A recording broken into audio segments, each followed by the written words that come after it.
Cut din update yan sa post ni Sir Miko, No Stone Unturned.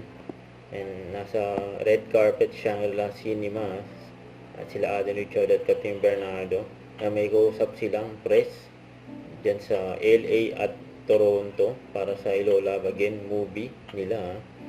Dahil pupunta sila dyan sa US at Canada sa November. Abangan ng cut din dyan, magkakaroon ng meet and greet. At ito naman post ni John Bill for Catherine Bernardo. Ang ganda ni Catherine, no? Kaya dyan yung mga stop toys niyang labubo.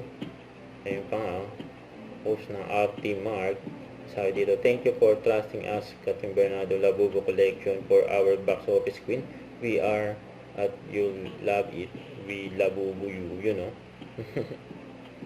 Ito post ng video kay Catherine. Ayan, ang ganda ni Catherine. Endorsement niya. Huwag kalimutan mag-subscribe, click on notification bell for more updates on Richard Reaction Vlog. Bye guys, thanks for watching.